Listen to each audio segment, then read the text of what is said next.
আজকে আমরা অটোক্যাডের ডাইমেনশন নিয়ে আলোচনা করব। সর্বপ্রথম লাইন নেবেন, এল লেখে এন্টার। লাইনের শর্টকাট কি? এল লেখে এন্টার। ফার্স্ট পয়েন্ট ক্লিক করবেন, দিক উল্লেখ করবেন মাউস দিয়ে। এখান থেকে আমরা নেব 7 ফিট।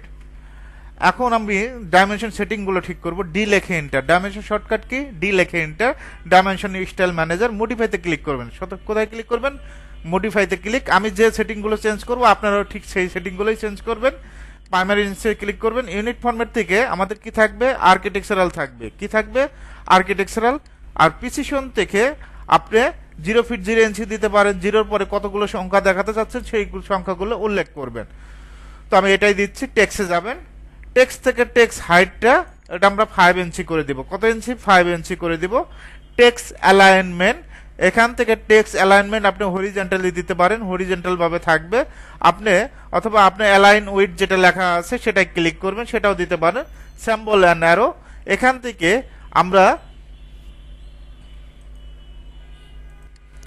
থেকে আমরা ডটেতে ক্লিক করব। কোথায় ক্লিক করব? ডট ক্লিক করব। অ্যারো সাইজটা আমরা 2 ইঞ্চি করে দিব। সেন্টার মার্কটা 2 ইঞ্চি। তারপর লাইনে যাব। লাইন থেকে আমার এখান থেকে যে লাইনে আপনি কালারটা যদি চেঞ্জ করতে চান এখান থেকে কালার চেঞ্জ করতে পারবেন। আমরা এটা হোয়াইট কালারই রাখবো, বাইলারই রাখবো। এখান থেকে লাইন টাইপটা যদি চেঞ্জ করতে চান লাইন টাইপটা চেঞ্জ করতে পারেন। এখান থেকে এক্সটেন্ড আমরা এখান থেকে 0.5 করে দিব। কত করে দিব? 0.5। এদিকেও 0.5 করে দিব। জাস্ট ওকে দিব। Set current close. এখন যদি ডাইমেনশন চেক দেই, ডিএলআই লেখে enter. First point click, second point click. এখান থেকে 7 ফিট খুব সুন্দরভাবে দেখানো হয়েছে। আশা করি পারবেন।